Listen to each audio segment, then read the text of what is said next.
Hi, Dave. Welcome to Contemplation Show.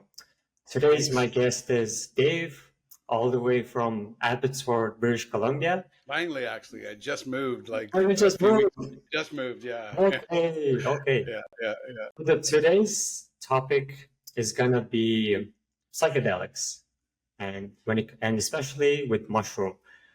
So, um, Dave is traditionally practiced on marriage and family therapy, and now he's doing work on psychedelic assisted psychotherapy.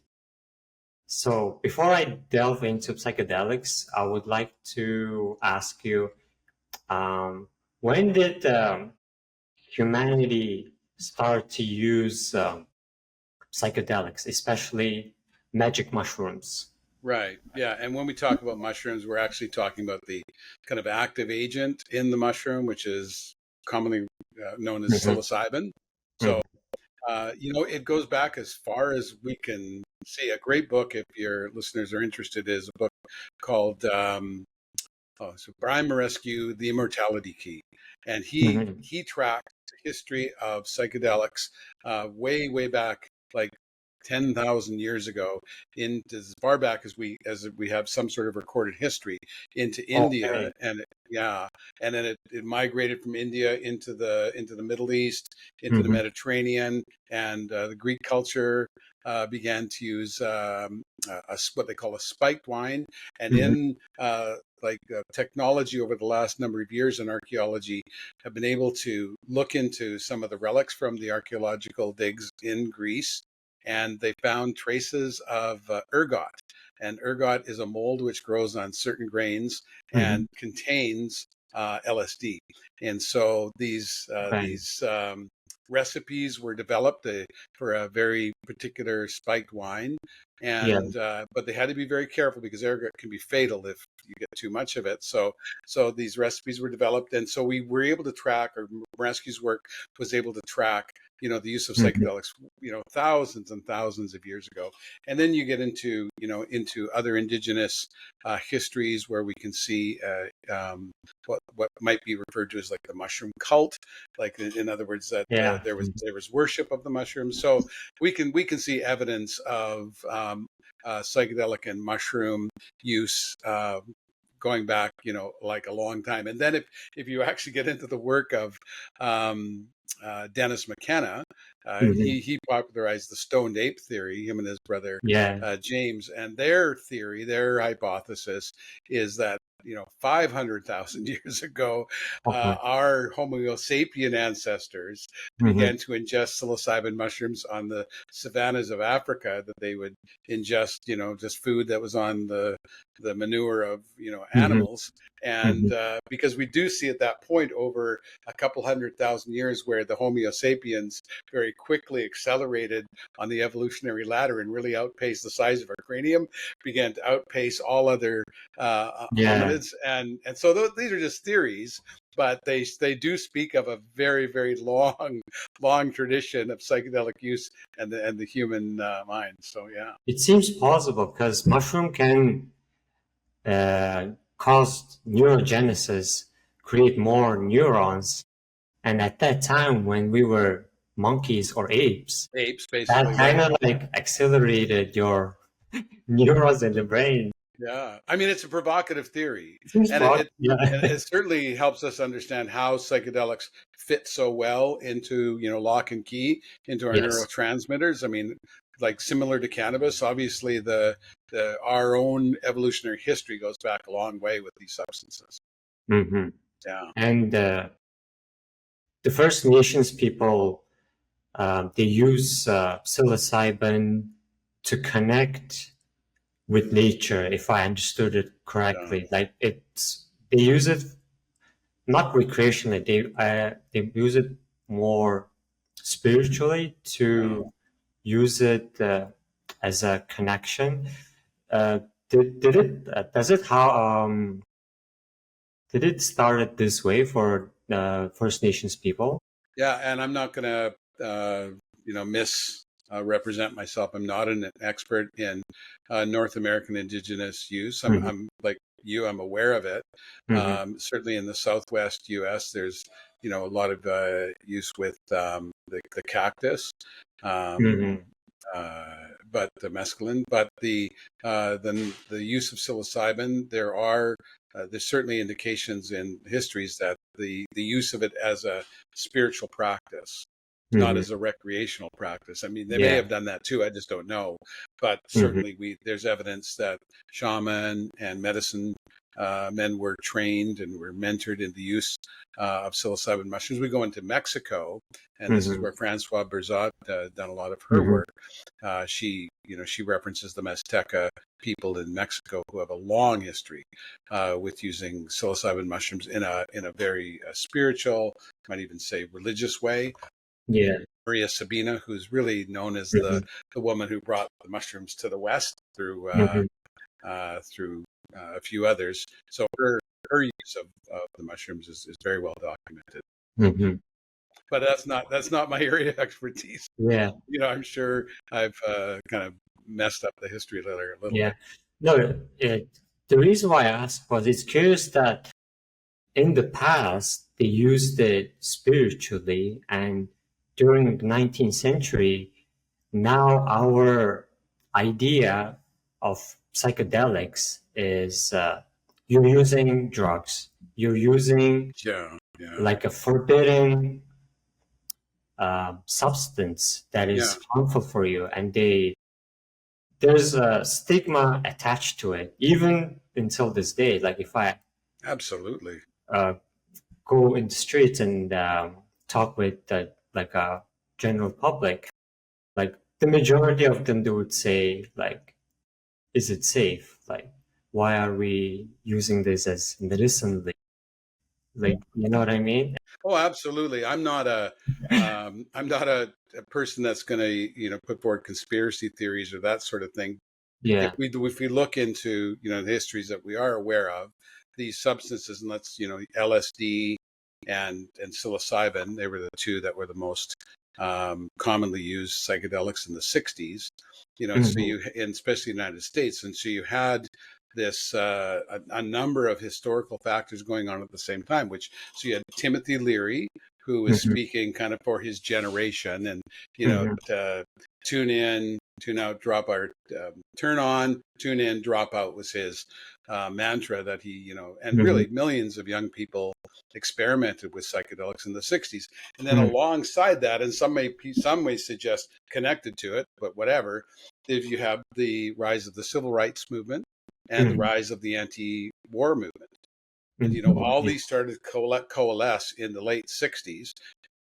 If anyone's interested, it's a really good documentary called Laurel Canyon, where Hmm. they track the use of psychedelics through the 60s, through the Uh-huh. music movement in Laurel Canyon, and then how back in 1968 it began to shift from, like, 67 was the summer of love, but 68 to 69 really became the summers of advocacy and and protest. And so it's not a stretch to suggest that Nixon's administration looked at the use of psychedelics as part of what was driving these two movements, which were challenging the government at the time pretty heavily. And so Yeah. their solution was, what if we declared a war on drugs, and what if we just scheduled these substances? And that's what they did. So they put Okay. psilocybin into what's known as a Schedule 1 classification, and the basic is that there's a high likelihood of chemical dependency on these Hmm. substances, as well there's no medicinal value, which at the time was just patently not true. There is It's estimated that there was more human trials, like research trials from credible institutions, looking at Hmm. LSD and psilocybin use for alcoholism, for Yeah. smoking, for depression, for anxiety disorders, for all number of things. It's estimated that over 50,000 human volunteers were part of part of the different research that was going on in the 50s and 60s, and it was very clearly known that these substances had great medical value, that they were being very useful. But Yeah. that's not how they were classified. The other is that they were in being part of Schedule 1 meant that there was a high likelihood and danger, a risk of chemical dependency. And I just jokingly say that when anyone says to me, "Aren't you afraid of becoming addicted to mushrooms?" Yeah. My next response is, "Well, I guess you've never done mushrooms then, because it's not that kind of substance. It doesn't, it doesn't portend that way." But that's what happened. So that was 1970. So was it like 55 years ago? Hmm. And so most everyone who's listening to this podcast, not as old as me, doesn't Hmm. know any time in their life when these weren't like serious criminal substances, and to use them would put yourself well outside the law. And from that, through the 80s, through the Just Say No campaign, just the Hmm. war on drugs, unabated war on drugs over the last, 5 decades, has led most people, understandably, to be Yeah. very suspicious of psychedelic drug use. Even though in 2000, the embargo lifted, and Johns Hopkins University was given the ability to begin studying psilocybin again. So that's 25 years ago. I don't think, and I don't know, I'd be curious your opinion. I don't think we've really made much of a dent into the stigma in the larger culture. I think most people, if you ask them, "Hey, do you think it'd be okay to use magic mushrooms to treat depression or end of life anxiety?" I think they would Hmm. just laugh at you. They think you're just trying to find a way to use drugs, right? And I think that's the common response, even though like it doesn't hold in the face of research. I think that's a very common belief that most people have, and understandable. Yeah. And it's not like psilocybin is same as like fentanyl, crystal meth, that you're gonna get addicted to it. Yeah. And And serious health risks associated with those substances, like very serious. Like it is, yeah. I'm trying to remember the name of the scale, and sorry that I can't be exact, but it's either called the RD40 scale, or there's Hmm. a scale that that can list the lethality of different substances on their own. And so the Hmm. lower the score, the Hmm. more lethal it is. And of Hmm. substances that are commonly used, the highest on that list is alcohol, and Hmm. next high on that list would be nicotine. And both are legal substances, and yet are very dangerous for our bodies. When you go way down the list, I think a score of about 500 is cannabis. So cannabis is very safe. But even lower than that, of like commonly used substances, psilocybin would be considered the safest. It's just how ironic that this it's actually very safe for the body to ingest mushrooms. It's Hmm. regarded as a very, very dangerous substance. Hmm. And so psychedelics been using on various mental issues like addiction, depression, Yeah, yeah. and terminally ill cancer. Well, that's really the modern research. When I say modern, like really, in Hopkins was the first institution. Johns Hopkins in Baltimore was really the first institution that was given Mhm. permission to begin studying. Good old Dr. Bill Richards, he was the last researcher to use Yeah. psilocybin under the old rules, and then he was the first person to administer it 30 years later. Kind of cool. And Johns Hopkins, yeah, and they began looking at what's called existential anxiety, or existential distress Hmm. associated with a diagnosis of a potentially life-threatening disease like cancer. Right. So you don't even have to have, like you mentioned, terminal cancer. You don't actually have to have a diagnosis of terminality in order to experience existential distress. Like most people, even Hmm. getting a diagnosis of, say, even a lesser lethal kind of cancer, like prostate or something Hmm. like that, Yeah. they can have serious fear, because it just unearths all the latent fear we have about death and dying. And so that population, that clinical population, so these people have been given a diagnosis and have Hmm. they meet the criteria for this existential distress, this fear of dying, really. Hmm. And These are the people that have been researched for a long time. And what we found is that for a very, very large percentage of the people who were in these studies, somewhere between 70 and 80%, no longer after one administration of the therapy, which so it would be preparation sessions, the dosing session itself, and then the integration. So these all three components are required, not just taking the substance, but the therapy around the substance. 70-80% after one round of that no longer met the criteria for existential distress. As a matter of fact, of that group, so those that responded well to the therapy is a pretty high number. If we say 80%, that's an incredibly high number in the clinical field, as I'm sure you know. Of those people, 85% said it was one of the top 5 most meaningful events of their entire life, on par with the birth of a child or death of a parent. You can see how meaningful these experiences were to people, and to get relief from the fear of dying is really one of the beautiful gifts that psilocybin has brought. Now, as you mentioned, that's not the only clinical application where research is beginning to expand to look at the use of psilocybin for treatment-resistant depression, for addictions like alcoholism and smoking addiction.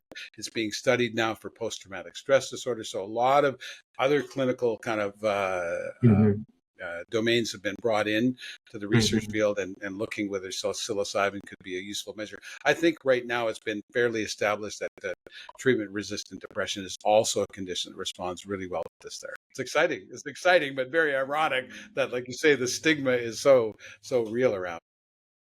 Yeah, it's exciting times that lots of like positive futures looking ahead in terms of psychedelics, that it can be used in various diseases. But I'm interested that it's curious that one session can cause this dramatic effect to relieve you from existential distress. Let me just make sure we're talking the same. Like it's not one session. I mean, there is one what we'll call dosing session, but the dosing session doesn't exist in a vacuum. There's contraindications that the patient has to be screened. They have to meet certain thresholds, and if there are, unfortunately, still at the stage of research we're at, still a lot of people who just wouldn't qualify for this therapy. Like, for instance, people who have a history of psychotic episodes. We just can't take the risk, and these sorts of what we call contraindications. So they said we have to take those seriously. Safety is very important, in this therapy. But for those that get screened through, they then meet with a therapist and a co-sitter who develop a relationship with them and make sure that intentions are set, that there's a sense of safety, that that there's a sense within the client, because let me just back up a sec. For many people, high dose psilocybin, and typically we will say 5 grams of dried mushrooms or 30 milligrams of synthetic psilocybin, about is reasonably equivalent. So that at that dose level, quite often there is what they call a dissolution of the ego, which is the thought part of our brain. So that the thinking part of our brain kind of becomes less active, and the subcortical regions of the brain become more active. And so that can be, for many people, and myself included, Tengus, that can be not a fun feeling. I like my brain, and when it starts to kind of go bye-bye for a little bit, that I need to feel very, very safe with the people I'm with. So that's the part of the purpose of these preparation sessions, that before the dosing session ever occurs, we really want to make sure that people are screened well and patient, and that there's a sense of safety, going in. And then, you have the dosing session, and that is, you spend a lot of time telling those stories, the sorts of experiences people have. But then afterwards, what we found from research, and this is really interesting, is that there's got to be a phase of integration, whether it's intentional or unintentional. It's got to be a way of strengthening the new neural pathways that have been created from the dosing experience. And it's so important that the research out of Imperial College in the United Kingdom Yeah. suggests to us that as much as 70% of patients will return to baseline within a year Within the year. if there's no integration of the therapy. So we see all three phases as cohesive, as holding together as a whole. And I think the reason I'm kind of really emphasizing this is it's very tempting for us to just think about the mushroom session itself, like when a person has the active agent inside them for the 5 or 6 hours that it's active, Yeah. and thinking like, well, that's all a person needs. And there really is no research to suggest just taking mushrooms is necessarily going to lead to long-term Yeah. behavioral, emotional, I see. psychological change. Yeah. So I hope that makes sense. Is so you're going to Yeah. obviously you And have to have the dosing session, but it's yeah, really because it's contained in a larger whole, right? yeah, like Yeah. just to be clear for the audience, it's not like you pop up a psychedelic and suddenly everything gets better, everything gets solution. It's Well, not yeah, like it's very possible. Like if depending on in the psychedelic world, yeah. we have like a term. It's called set and setting, and Hmm. that's considered like sacrosanct. Like that's so important, and it is. And so Hmm. let's say you and your buddies, after work one week, just decide to go off to someone's cabin, and someone brings some mushrooms around, and let's say you're breaking up with your girlfriend at the time or something like that, and you're just in kind of a foul, pissy mood, anyways, and you take these mushrooms. You may not be meeting with the oneness of the universe or something like that. You could be meeting with terribly frightening imagery, et cetera, et cetera. So we found that there's a possibility of taken in the wrong way, but like just where you don't feel supported, where Hmm. there's a potential that things could go sideways. And the beauty of the therapeutic model is that Hmm. clinicians are trained how to help patients if, say, hard imagery comes forward, which might be useful for the person, but you understand what I'm saying. So, Yeah. uh, yeah. So I'm not anti-recreational use. I'm sure it's fine. I really actually don't have much of an opinion on it, but it's Yeah. really what we do know. What we are researching is the value of the therapeutic approach. Hmm. And when you say therapeutic approach, during the preparatory sessions, do you tell them what's gonna happen during the dosing sessions? Yeah. Like, hey, during the dosing session, you're gonna like lose your ego. Well, I don't tell people what's going to happen because obviously I don't know what's going to happen. But Yeah. for the model that we use at Therasil, and I'm aligned with Therasil, which is a training organization in Canada for this therapy. Hmm. Um, one of the things that is important to my training model is Hmm. that I don't want any surprises to happen to you on the dosing day, right? Okay. And so if say you were my client, part of our work together in the preparatory sessions would be to talk through anything that you might be, cautious about or afraid of. And my job is to not tell you the kinds of experience you're going to have, because again, Hmm. I have no idea, but the common kinds of experiences people do have. And this dissolution of the ego at the Hmm. higher doses is one of those common features. So one of the things Hmm. that I tell people, I refer to it as turbulence. So when you fly in an airplane, when you're going through the heavier atmosphere, the plane could be rocking around, and it's scary for a lot of people. They think, oh no, the plane's going to crash. And I used to fly a lot for my job, and I would be in planes with lots of turbulence, and it can be really unsettling when the plane is crashing around. But someone told me, if you're ever afraid during turbulence, just look at the face of the flight attendant, and if they're calm, you're not in any danger, because they're the ones that really know. They're the ones that know, hey, we're just going through the It's heavy okay. atmosphere. Yeah. And so I explain this concept of turbulence, that as your thinking brain begins to dissolve a little bit, okay, Hmm. that can feel really scary to some people. We call it Yes. very turbulent, but it's a short term thing and you're not actually in danger. And so if that happens, I'll hold your hand. I'll invite you to slow your breathing down. I might ask you to recite a mantra that you've come up with that can ground you or might give you an object that's got some meaning for you. Could be a picture of your kids, or could be a rock or some sort of totem, whatever it might be. And that's where the guides can be really useful a person, because Yes. it can be kind of frightening when things start for some people, not everyone. Mm-hmm. You're asked the question, about, do I tell people what's going to happen? Well, again, I don't tell them exactly, but for me, clients having a sense, the clinical word I use, Tingus, is agency. I want them to have this sense of I'm in charge of myself, and one of the ways that I can do that is to tell you the kinds of Mm-hmm. things that can happen. So if Mm-hmm. people scare you or concern you, we can talk through those. And if we don't successfully talk through it, you might say, "Look, I don't want to do that," and I fully affirm that. So that's part of the tasks of the preparatory session, is to really Mm-hmm. workshop that with your clients, so that any concerns are talked through and managed. And in my experience, I don't think I've had anyone back out. But Oh, okay. yeah, most people really appreciate having the opportunity to talk through the sorts of things that scare them. Like you started this whole interview by talking about stigma. I mean, how many stories have people heard, that, oh, they took LSD, or they took mushrooms and they jumped off a roof, or they ran Yeah. into traffic, and they've got these ideas that people are going to be crazy out of their minds. And that's not what Mm-hmm. happens. But it's really good to talk through those sorts of contingencies, right? What would you do if this happened? What would you do if that happened? And we Mm-hmm. just, so they can begin to feel trust in the leadership of myself and the co-guide, and say, okay, they seem to know what they're doing, and I can Yeah. relax a little bit. And so anyways, that's part of the importance of the preparatory sessions, is Mm-hmm. understandably people come with lots of ideas and stories, or they've seen movies or heard podcasts or whatever, who knows, Yeah. right? Yeah. Yeah. Yeah.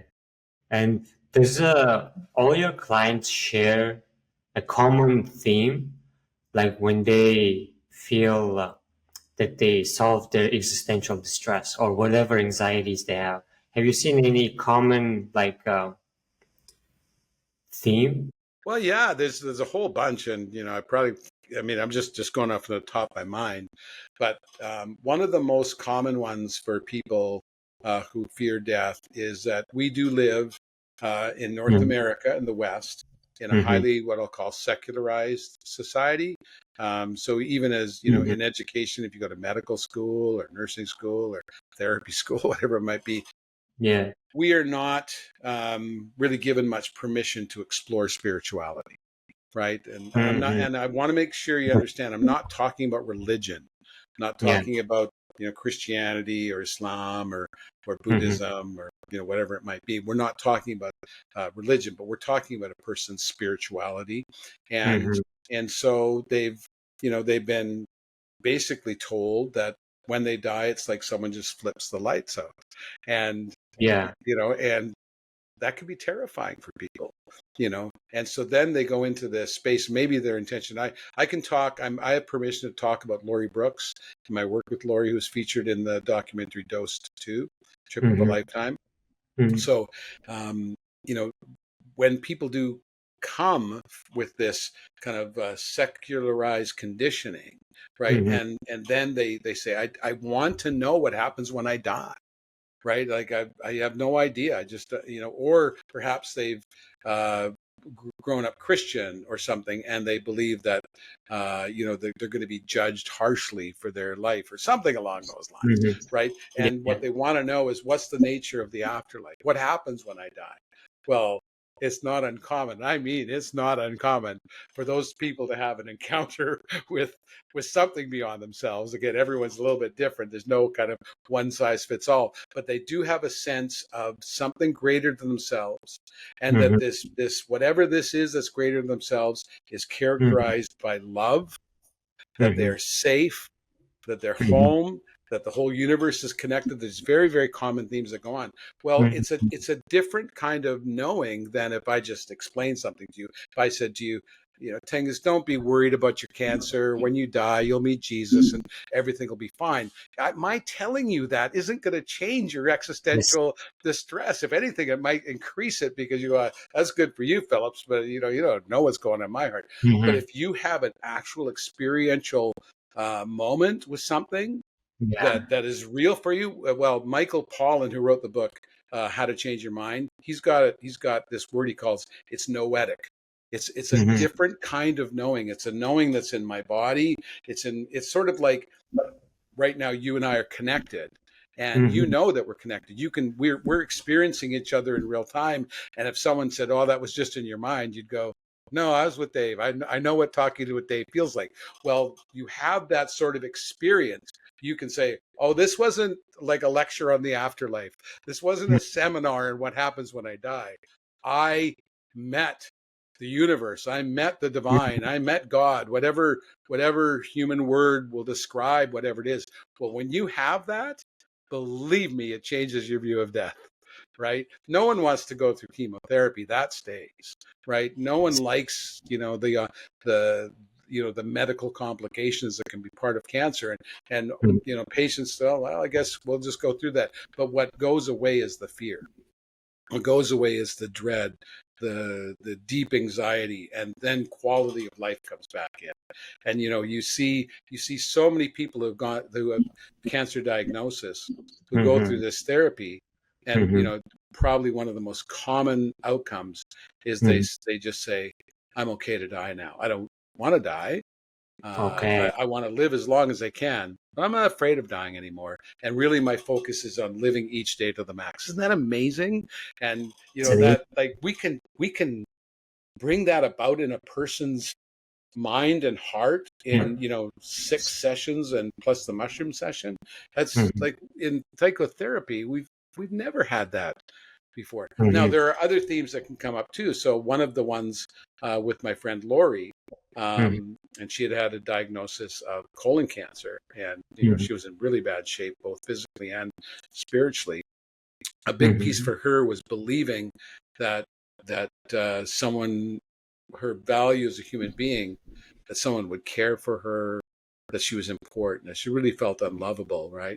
Mhm. And now that theme of, like, I don't feel like anyone loves me, that what clients in therapy don't feel that a little bit, right? That's a pretty Mhm. common one. And my track record as a pretty good therapist in shifting that for people isn't great. It's Mhm. hard. It's really challenging. You're dealing with trauma oftentimes. You're dealing with like a lifetime of repetitive thinking and conditioned Yeah. thinking. When that is very rigid belief systems.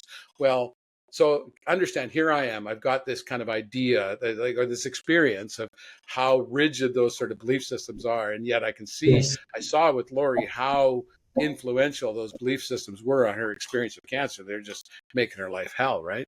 And Mhm. she and I talked about it 2 days before her mushroom session, and that's still being a very active kind of idea that she had. Well, the first thing she said to me after her mushroom session, as she took the shades off and did the headphones on, Mhm. she looked at me and she said, "I deserve love as much as every other human being." And there was a conviction in her voice that she meant it. And by the way, that was like 5, 6 years ago. And Yeah. she's still a friend of mine. And that belief that she has value has stuck. Mhm. It hasn't left her. Okay. Mhm. And yet for me, Tengus, as a therapist, this was one of my first therapies I did. As a therapist, I had to shake my head and say, as a therapist, I don't know how to do that. I've never been able to do it that quickly. I know that. And Yeah. it was so dramatic, so profound, that Mhm. I think that was in my first phase of being a psychedelic therapist. I began to recognize, oh, we're dealing with something very different here that goes beyond the skills of therapy. And in many ways, when we do psychedelic therapy, we're really not doing therapy in a very traditional sense of the word. We are Setting. not trying, as the therapist, we are Mhm. not trying to bring about the change. We're now trying to set the conditions for each person's own, we call it inner therapist or inner healer, or that Mhm. part of us that knows what's best for us, to meet us and to help us work through issues in this psychedelic space.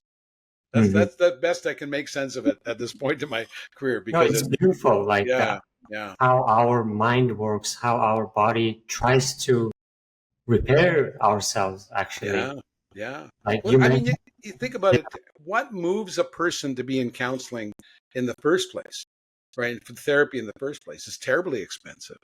It takes a lot of time and energy. It's embarrassing for most people, right? Mhm. As a therapist, I know this. And Mhm. yet something's driving them. There's some sort of dissonance. There's an inner struggle. So let's take someone who's, say, an alcoholic, uses alcohol that way, substance use disorder, and they can see that their alcohol use is hurting the people in their lives. It's not their value. They don't want to be this kind of husband, wife. They don't want to be this kind of parent. They don't want to be this kind of employee or son or daughter or friend, whatever it might be. And yet they find themselves powerless to stop drinking. They just keep drinking despite all the crazy shit that comes along with it.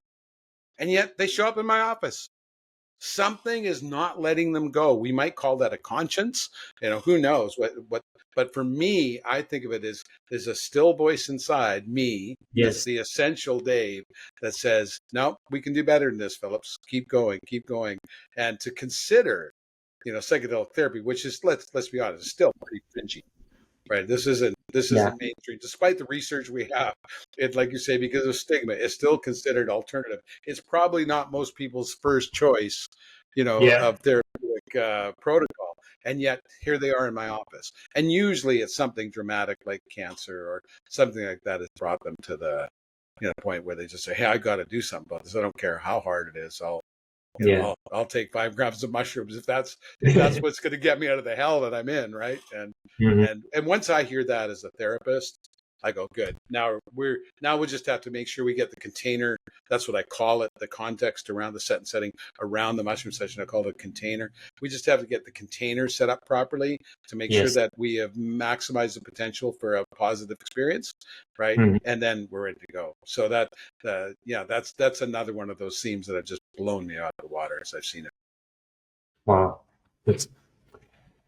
it's interesting that. Yeah, I mean, I know there's a lot there. Yeah, for sure.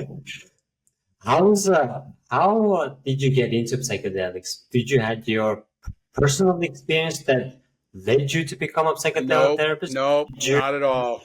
Mine was a very different route to, and from taking my training course, I could spend 2 hours in this story, so I won't. Suffice to say, like many people, probably 60 to 70% of us adults, I had pretty significant trauma in my life as a young boy. That just the older I got, the worse things got. And I tried to figure it out, but I could tell that anxiety and depression slowly was taking over my life. And I was married and had a couple kids. And finally I had I was in my late 20s and I had my first major depressive episode. So things started breaking down is the point of that.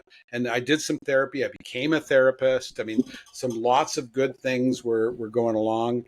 And in my own life, I was able to manage my life better, but still had some issues out there. But that's when I became a therapist and really became my own therapist in many ways and really loved being a therapist. But I got very frustrated after practice of about 20 years. I was starting to get very frustrated with, there was about 40% of my clients, which is a pretty big number, yeah? 40% of my clients, didn't matter how hard I worked, how hard they worked. I've always committed myself to the best evidence-based models out there, EMDR, internal family systems, neurofeedback. These are all great models for dealing with childhood trauma. But I would say there was a large percentage of my clients. It's not that the therapy wasn't useful to them. I think most of them would say that they were happy they did it to some extent. But we all knew that we never got to the core of things, right? There's always stuff left on the table. I see. Yeah. And so then in around 2014, and I was actually considering leaving the profession. I was getting kind of disillusioned. I read an article that said in the journals that said MDMA, which is ecstasy, was being used by an organization called MAPS, Multidisciplinary Association for Psychedelic Studies. I had never heard of it before. And they were saying they were treating PTSD, post-traumatic stress disorder, with MDMA. And honestly, take this from me at that point in my life, that was a bridge too far. I'd never used drugs. I wasn't a street drug user, but I'd been to a conference the year before for substance use disorder. And the keynote speaker, she said, she's the expert, I'm not the expert. She said, in her opinion, of all the street drugs, the one she was most concerned about was ecstasy. And here this article was saying that people are using ecstasy to treat PTSD. It was just a bridge too far for me, right? It's like Yes. but within 6 months, I came across another article. So things are starting to show up in the literature around Yeah. Yeah. 2015. And this one was about Johns Hopkins University using magic mushrooms to treat end of life distress. Mhm. Well, again, I don't understand this. I had enough respect and do have enough respect for Johns Hopkins as an institution that I thought, okay, I need to research this. And then, like so many of us, once I Mhm. actually started to get into the literature, the Mhm. research, just like he was like, what the fuck is going? Like, how have I never heard about this before? So I started to try to get trained. There were no training programs. It was really hard, but I thought this is I mean, I've had it with traditional therapy. It's not bad. I love being a therapist, but it's not good enough for a lot of people. And, Yeah. just probably like yourself, the reason I became a therapist was to help people, not to not help them. And so I was driven by this desire to find a model that really worked. And so again, like so many of us, the more I exposed myself, the more I learned, the more excited. And I remember meeting with a kind of a mentor in Mhm. this work. And he said to me, he said, well, you've done a lot of good prep, Dave, and you're a good therapist. He said, but you can't go any further in this, you know, development until Yeah. you have your own mushroom experience. I hadn't, and so I was able to find an underground therapist who sat with me. I did 7 grams, and I don't suggest that. That was his protocol of Mhm. golden That's a lot. teacher. Much, yeah, it is a lot. Uh, and Yeah. I was a complete newbie. I'd never done psychedelics at all. That was scary to me. But I liked him, and I felt safe with him. And Mhm. that led to a 6 hour experience. At the end of it, when I took the shades off, it's back in my brain again. I said that was the most powerful spiritual Mhm. experience of my life, and I'm never doing that again. And just because it was bad, it was just so intense, you know. Yeah. But as I look back, that was, in many ways, my life is before and after that mushroom event, right? I was a different person. I was the same guy. I'm still Dave, right? But I just felt so differently about the universe, about my life. I understood so much more about, how things work. Mhm.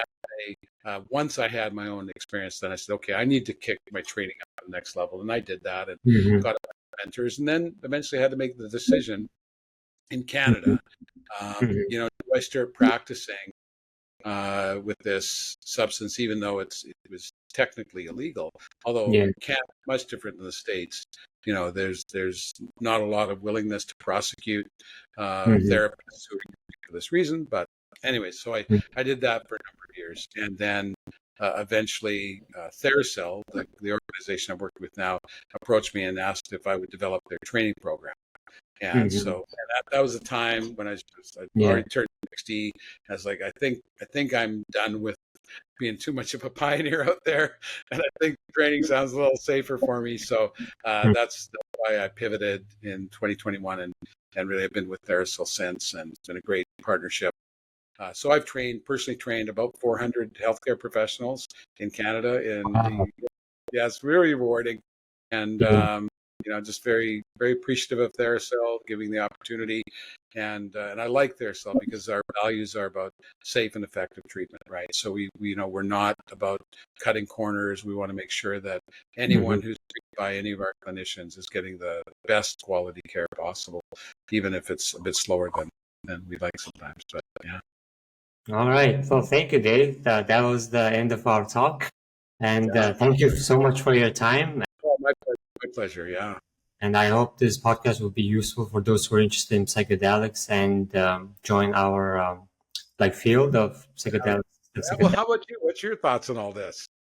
Well, my thought is I would like to practice and I would like to witness how a patient is solving his or her existential distress. Their own Like ones. Yeah. Yeah. Yeah. your own one. Yeah, like how does it work? So mine is mostly um like the process behind how Yeah.